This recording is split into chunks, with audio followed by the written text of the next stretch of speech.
If you're starting an online business, be sure to watch this video for the 3 biggest obstacles you'll face and what to do about them.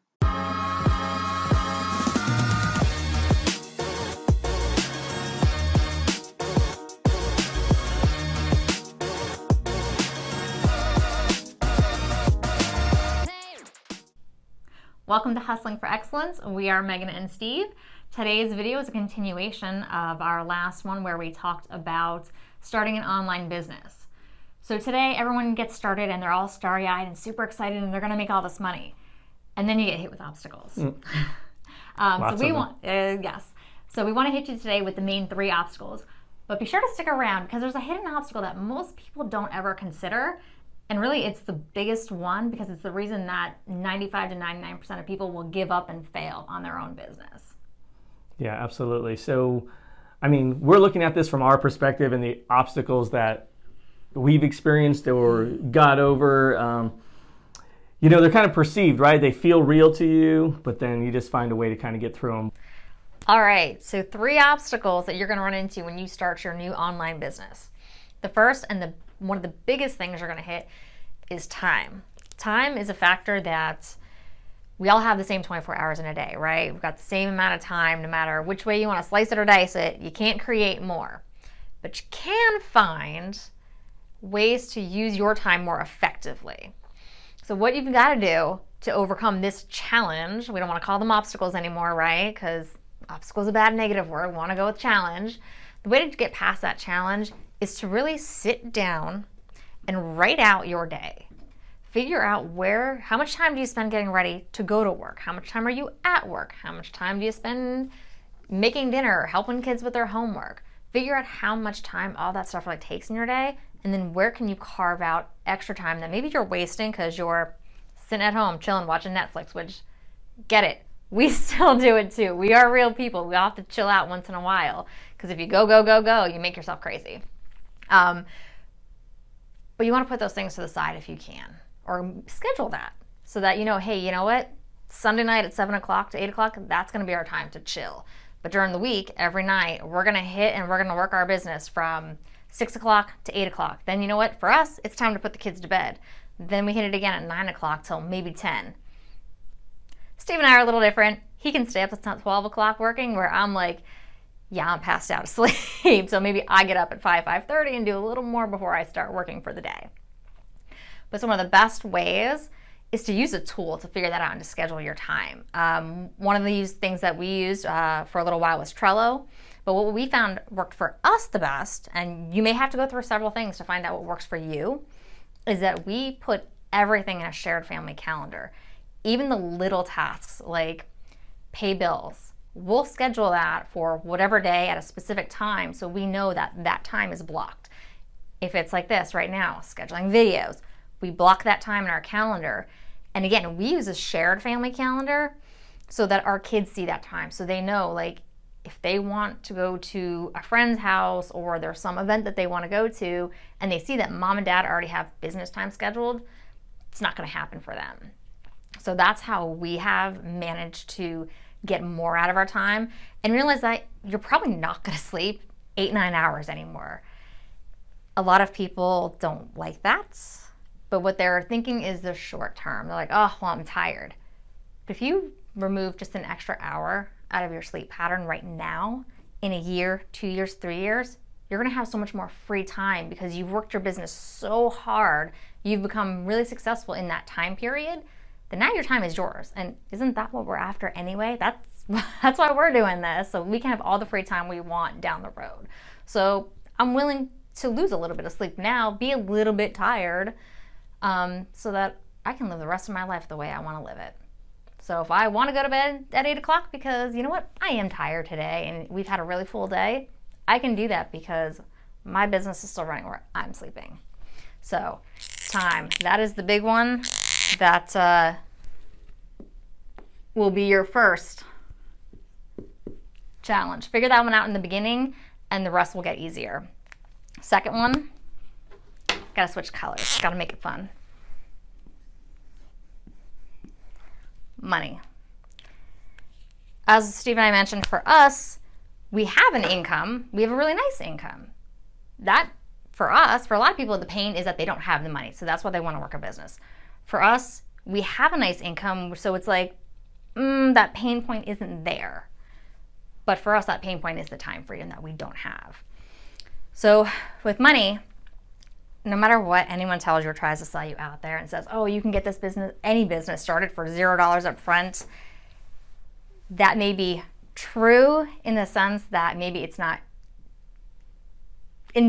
directly your money, but indirectly you are going to have to come up with money to start any business, no matter what it is. The one caveat I will throw in there is that if you truly can't find money, you can start some online businesses, but realize that in the absence of money, you're going to spend more time. So you're either going to spend more time working it every day, and it's going to take a much longer time to get organic traffic to whatever it is, whatever your business is, whatever your offer is. It absolutely can be done. Just understand up front, it is going to be a much longer path to get to whatever your success point is. So back to the costs of running a business. You're going to have most likely multiple tools involved. For Steve and I, doing affiliate marketing, we are invested in several different tools, whether it's video editing, it's for pushing traffic, advertising, and we actually, if you're interested in knowing all of these costs, we actually break all of this down in our Facebook group, so be sure to click the link below, join our Facebook group, and we'll get into the details, we'll get into the weeds, and we'll say, hey, look, here's what we spent. Here's what we, this year, Steve and I, when we decided that we were going to go all in to build our business so we can have the life we want, we went out and we hired a coach. And I'm not just talking about any coach out there. Like, we are being coached by someone who's worked in this field for multiple years and is making a 7-figure income every year. We're talking 5 figures for a coach like that. But for us, that's an investment.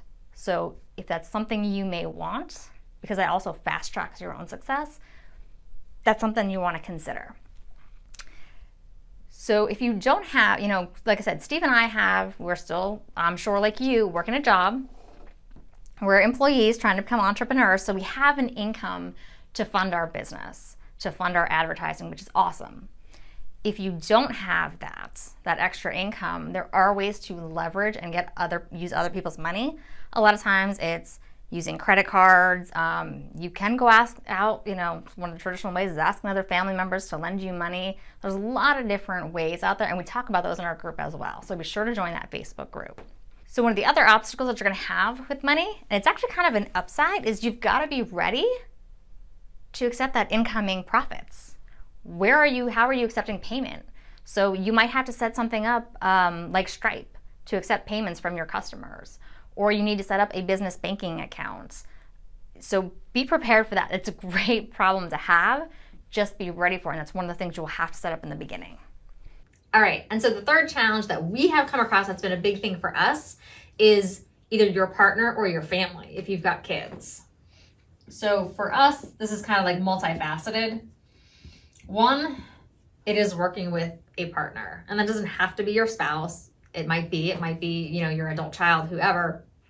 But we both have different things that we're really good at and other things that we're not so good at. So trying to figure out which tasks each of us should do. Like, Steve is an awesome visionary. He's got these ideas, and when he talks, you can see it all. I'm not as creative as he is, but I'm very functional based, and I'm like, okay, well, what are the steps to get us from A to Z or wherever we're going? So we try to play to our strengths and try to divide up our tasks based on those things. Like I mentioned earlier, Steve's really good at working late into the night, where me, not so much. You'll find me on the couch watching the back of my eyelids. But I can wake up at 4 a.m. and start editing videos or posting things. So that's how we tend to work it. It's taken us a while to discover that. We've run into times where we're button heads, no, this is how it's supposed to be. And I'm like, no, this is how it's supposed to be. This is how I saw it. And of course we don't agree. So, you learn how to work through those things. You learn communication skills, which are awesome. The second part of that is also, if you've got kids or other family members that depend on you, it's managing their expectations. As I've mentioned, when Steve started a couple other businesses in the past, I was supportive, but I didn't understand what that support really meant and what that really needed. What he needed was time. And so he might be in his office working for hours every evening. And I'm like, oh, I'm doing all the dishes, I'm taking care of the kids, doing all these things, and getting resentful because I didn't understand how much time a business took to really get started. So if you've got kids or other people that depend upon you, or you're building it, but maybe your spouse or your partner is not going to be working with you directly, sit down and have that conversation. Let them know how much time it's really going to take from not just you, but from the family, because that time you're spending building the business is time you're not necessarily spending with your family. But what we have found is to involve the kids if we can. We were trying to teach our 12-year-old how to build thumbnails for our videos. We've got our older daughter watching some training, hoping that maybe when she's home in the summer that she's going to help us create some content or teach us how to use Instagram and TikTok effectively. So there are ways that you can get over that challenge by managing expectations up front and then trying to involve everybody if they want to be involved. Obviously, you're not going to be able to force someone that's not interested. As Steve found that years ago, I wasn't interested. Now I'm like all over this. I think I was leading the charge actually when we decided like, okay, we're going to go all in now. So with managing those expectations, a lot of that goes back to the time and scheduling that we already talked about. All right. So I promised you an extra obstacle that people don't usually think about.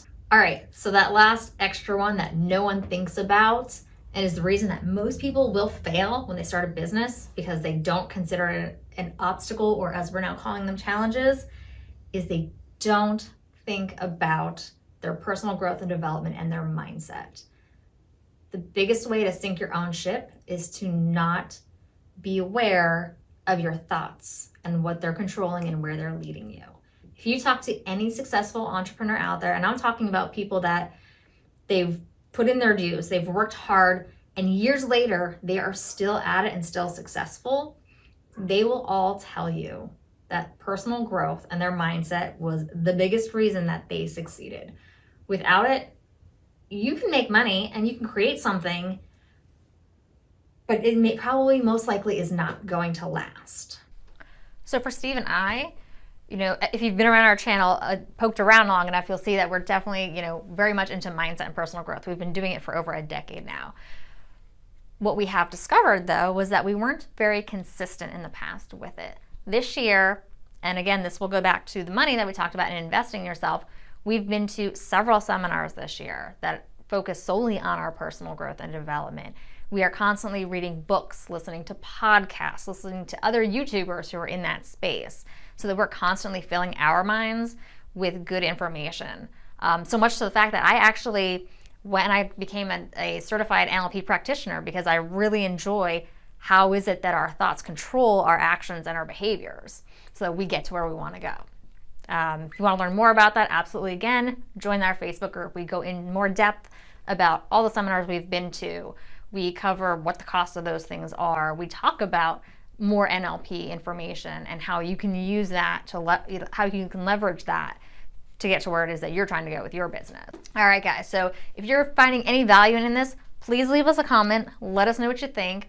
Join that Facebook group and get involved with the group. It's a new beta group that we've started, so help us get it off the ground floor here, make it a success, because it's only going to be whatever all of you, our viewers, make it.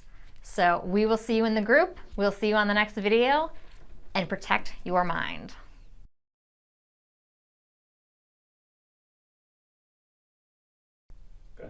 This is one of those obstacles we talked about. There's now a challenge. If you noticed in part of the video there, my mic wasn't plugged in.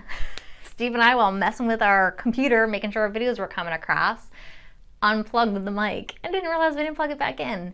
But you know what? Like we said, this is the raw deal. This is here, you get everything behind the scenes, and this is the stuff that happens.